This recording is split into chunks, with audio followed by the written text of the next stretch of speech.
السلام عليكم ورحمة الله وبركاته. اللهم صل على محمد وعلى آله وأصحابه أجمعين. ازيكم يا أحلى متابعين وأحلى مشاهدين وأحلى أخوات في الدنيا في قناتي يوميات نونا شانل. طبعا النهاردة راجعه لكم فيديو زي ما متعودين كل أسبوع، بصور لكم الخضار وأقول لكم الأسعار إيه. بس قبل ما نبدأ في الفيديو ما تنسوناش في اللايك والشير والاشتراك وتفعيل الجرس يا أحلى مشتركين وأحلى متابعين عندي. متشكرة منكم على ال 3000 مشترك، ويا ريت توصلوني ل 5000. طبعا احنا طماعين، ما يملاش عين البني ادم غير التراب. يا ريت توصلوني ل 5000 مشترك، يبقى متشكرين وجميلكم على دماغي من فوق يا احلى مشاهدين واحلى متابعين. وعقبال ما نوصل لل 100000 ان شاء الله، مش للمليون، لل 100000 يا احلى مشتركين واحلى متابعين عندي.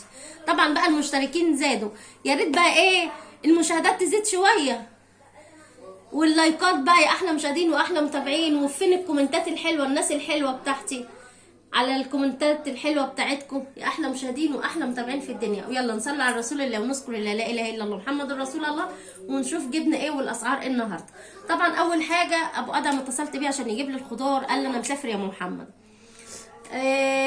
صراحه انا لما بيسافر صراحه ببقى ايه شايله الهم ومش عارفه مين بيجيب لي حاجتي ومين صراحه عشان ايه ممنوع نهائي جدا طبعا للريس ان احنا نخش الايه السوق، ممنوع جدا خالص خالص خالص. ولو دخلنا السوق هنتقتل، ممنوع طبعا ايه الاستاذ بتاعنا ممنوع ايه نروح السوق، ولا اي فينا اي حد يروح السوق، ولا هو ولا انا ولا حد خالص. طبعا الراجل كتر الف خيره ابو ادم بيجيب لي الخضار. اتصلت بيه قال لي انا مسافر يا ام محمد. قلت له، قال لي طب خلاص عشان عارف ان انا ما بروحش السوق ما بعرفش اجيب، يعني ما بعرفش اروح ولا ممنوع. قال لي خلاص انا ايه هتصل لك باخويا يجيب لك عقبال ما ارجع من السفر. قلت له ماشي. اتصل باخوه جاب لي الحاجه برده زي ما انا متعوده، نقل لي الحاجه واتصل بيا اديته الحساب وولادي طلعوا لي الحاجه. ويلا نشوف جبنا ايه بقى والاسعار ايه النهارده. قربي علينا كده يا روان.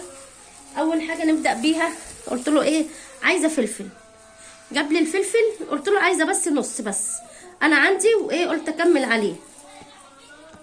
الفلفل ده ب10 جنيه، وصراحه منقلي الحاجه زيه زي اخوه كده، بيقول له ايه نقل ام محمد الحاجه ايه زي صراحه بقالنا سنين ايه واحنا بنجيب منه. اهو جبت نص بس فلفل بكام؟ ب5 جنيه. والخيار اللي غالي يا بنات مش عارفه ليه، جبت برضو خيار. الخيار عامل كيلو وربع ب15. الخيار اهو مش بلدي بس خيار حلو يعني. ده كيلو وربع ب15، جبت كيلو وربع بس ب15 جنيه بس. وجبت نص فلفل اهو، ده الخيار وده الفلفل. هنا بقى جبت ايه تاني، نشيل بس الحاجه دي كده. هنا جبت بصل، قال لي البصل ب8 جنيه اهو. البصل قال لي البصل ابيض حلو، بس البصلايه ايه ناشفه، بحب البصلايه الناشفه كده اللي هي بصها ايه رفيح كده. صراحه منقلي ايه صغير وفي كبير اهو. دول 3 كيلو ونص، وزنهم لي ب30 جنيه. بصل انا عندي بصل جوه بس ايه جبت تاني عشان البصل ايه ما بيخسرش، مفيش حاجه بتخسر في البيت. حطيه كده في سبت او عندك تربو حطيه في البلكونه مش بيجرى له حاجه خالص. جبت منه 3 ونص اداهم لي ب30 جنيه. نيجي هنا للبطاطس. البطاطس ب10 جنيه بقى. حطيت لي البطاطسيه القلب دي، القلب دي طبعا لاحلى متابعين واحلى مشتركين عندي في قناتي اهو. البطاطس دي بكام برضو؟ البطاطس دي ب10 جنيه اهي. جبت صراحه 3 كيلو اهي. اهالي برضو حلوه ما شاء الله، قوالب كده مش عارفه بيقولوا اسمها زبونطه باين ولا ايه. جبت 3 كيلو برضو ب30 جنيه بطاطس. وهنا بقى الليمون. صراحه ما كانش عندي ليمون خالص، والبرد ده انا ايه ما ينفعش طبعا في التلج ده ما ينفعش من غير الليمون. بس انا صراحه ما بحبش الليمونه الكبيره، بحب الليمونه الصغيره. الليمونه الكبيره دي بتبقى معفرطه صراحه، لما بتحصريها على شوربه بتحصريها بتاخدي بس نص تحطيه على الفول على شاي بليمون او تعملي ليمونه، بيبقى ايه صراحه ولادي بياخدوا الليمونه دي بياخدوا نص وبيرموا نص. انا بحب الليمون الصغير مش بحب الليمون الكبير. الليمون ب10 جنيه حلو، سعره حلو اهو. بس ايه كبير بصوا قد ايه، بس انا مش بحبها دي صراحه. جبت منه ايه كيلو عشان ما عنديش خالص ليمون والله. الحمد لله ربنا ايه ما يحرمناش من نعمته والفضل علينا، امين يا رب العالمين.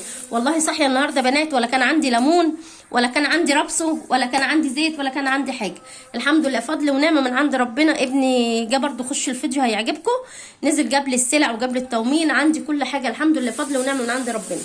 وبتاع الخضار جه وجاب لي ايه الخضار برضو. هنا بقى جبت الكوسه. الكوسه حلوه صراحه، ايه ولادي بيحبوها، كوسه بالبشاميل هنا وروان. جبت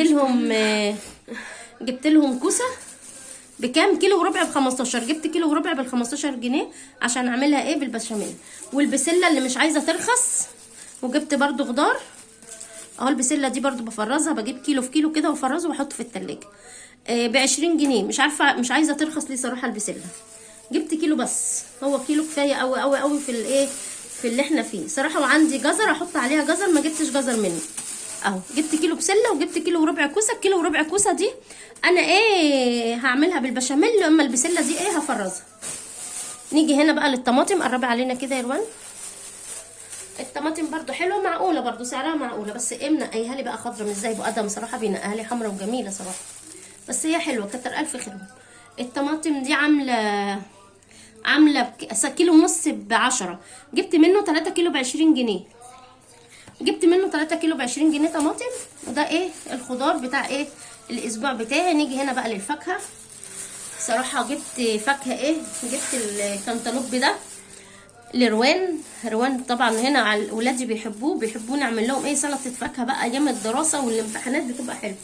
دول وزنهم لي مش عارفه صراحه عاملين كام، قال لي دول 4 كيلو بس حلو قوي، بيبقى برده مسكر. جبت لهم ايه وزني دول قال لي 4 كيلو، بس صراحه مش عارفه اعمل كام.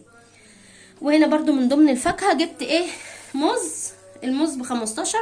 جبت 2 حلو برده. والفراوله عايزين الفراوله بقى ترخص عشان ايه نخزن، بس الفراوله ايه مش عايزه ترخص مش عارفه ليه. ب20 جنيه الفراوله اهي، بس حلوه الفراوله. جبت ايه منه كيلو بس، جبت كيلو فراوله بس. وهنا البرتقان ايه النهارده صراحه ايام زمان ب5 جنيه.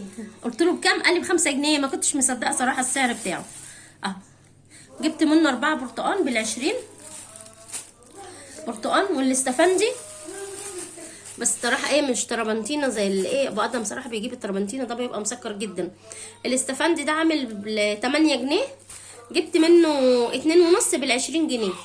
صراحه الايه الفاكهه دي بقى بتقعد عندي الاسبوع كده، بتبقى حلوه صراحه، وولادي ايه بياكلوا منها، وبعمل لهم منه سلطه فواكه بتبقى حلوه برده. بس نسيت اجيب لهم تفاح، هو ناقص التفاح بس. زي ما انتم شايفين كده حبايبي.